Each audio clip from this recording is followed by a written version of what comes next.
Okay, so here's my object. Let's go to 3Dcoat and let's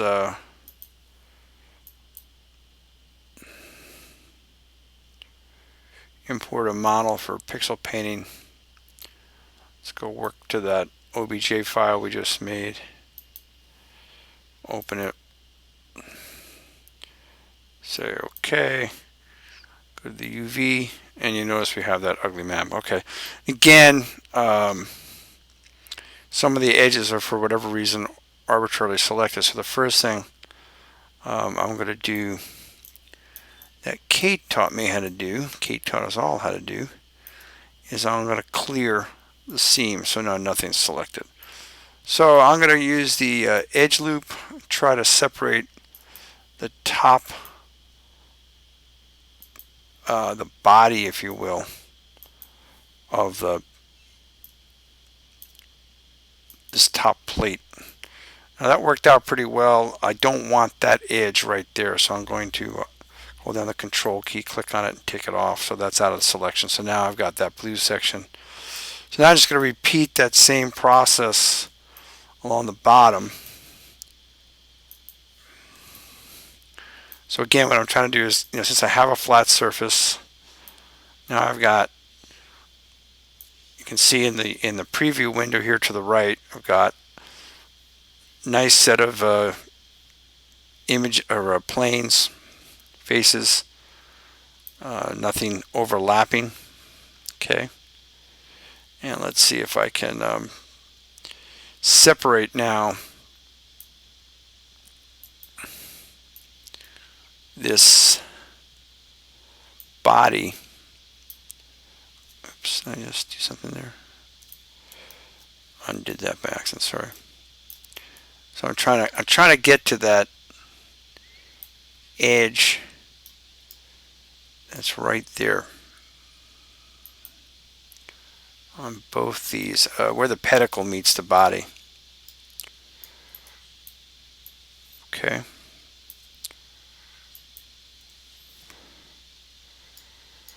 And when I'm successful, that's what should happen. See, that whole area then should separate, leaving the body minus its two plates. This piece here, there we go, was supposed to stay like that. Okay, so now I've got my top plate, my bottom plate, and then I've got the body. But you see what a mess it is in the UV preview over there to the right, because it's a cylinder, it's all wrapped. So that's just why I put that edge in the middle right before we exported it as an OBJ. I'm going to go right there and add that line, and now you see the body is unfolded. It's got these two little holes where the pedicles attach, but otherwise it's unfolded. Okay, so that's pretty much what I want from there. Let's go to another. I like to try to work from the easiest stuff and then get harder. So I'm going to see if I can get this spinous process collected here. Okay, so now that's a separate entity. I'm going to collect the faces at the tip there. And then again, remember I put this insert edge loop down the middle. So again, now you can see how that purple sleeve is cut open. So this seam down the middle is opened it up and unfolded it from that point. Okay, so this is still a mess. So let's try doing the transverse processes.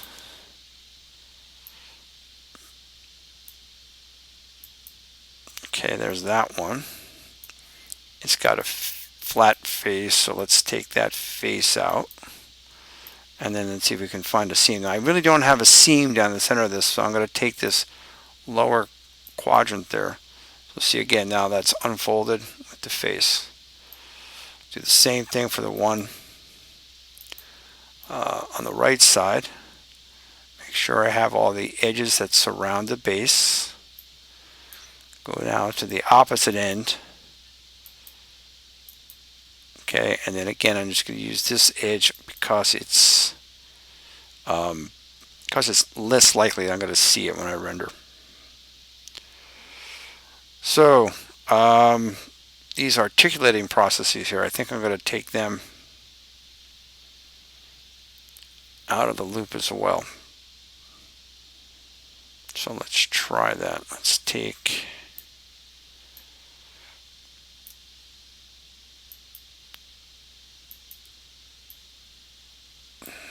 that.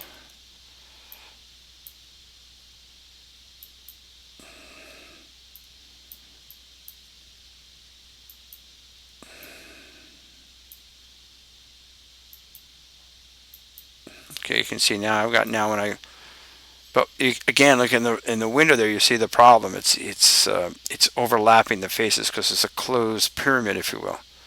So I'll take this top edge. Now that's a flat face.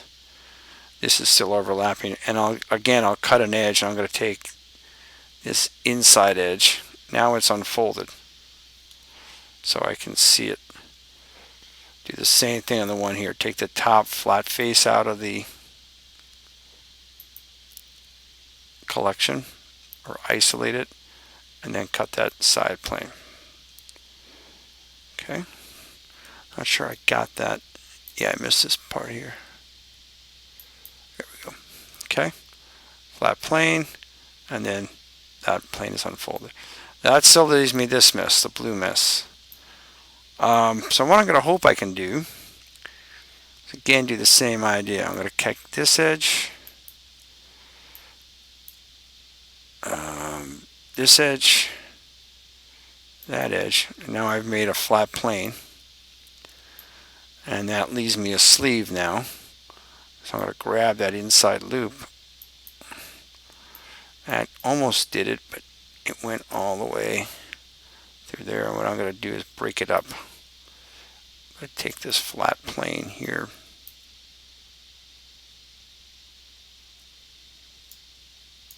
So I'm going for this flat plane now. It's kind of darker. So as you see, as I go and grab the edge loop, you should see this one plane. And I'm going to take that center line of it out. Okay. Here we go.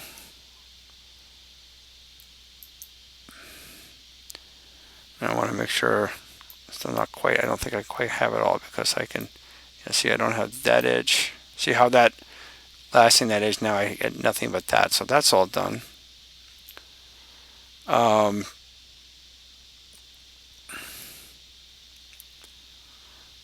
That leaves me with this plane, which is opened okay. This plane seems to be open okay. I'm surprised I don't need to cut that. Yeah, that seems to make it better. Okay. So let's see if in the process of doing and let's take that one out. If we don't really need it, let's not put a seam where we're going to see it.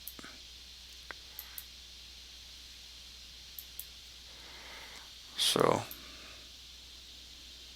when I leave that, it still looks nice and flat, like nothing's overlapping. So if we do the unwrap and pack, we should see at least that if we don't, the checkers look really messed up or distorted, then we know we've made some decisions that we probably could revise. But everything looks pretty uniform and nice and neat. So I'm going to save this as a 3Dcoat file, so in case I need to come back to it,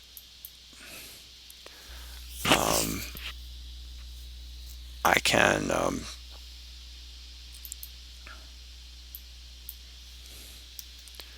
can open it. Okay, so that's the file I'm going to try to work with in Mudbox, and hopefully Mudbox will buy it. It looks pretty good to me. I don't see anything that's overlapping over there in the preview window. every one of the faces seems to have, or collections. We may see some seams here, but again, since our texture is pretty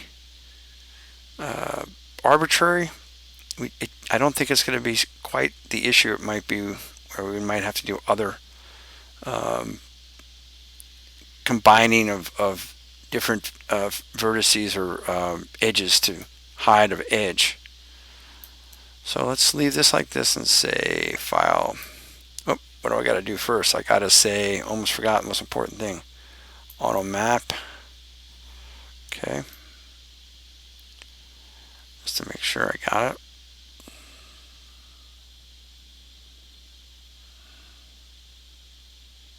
Oops, I did the wrong thing. Shucks. I don't want to say Auto Map. I want to say what? I did unwrap. Pack UV. Apply UV set. That's what I wanted to say. Apply UV set. Okay, now I've got it. I'm going to save it one more time. And now I'm going to export it. Okay. And I'll call this going to be an OBJ file again. So this one I'll call, that's not what I want. I want the OBJ file.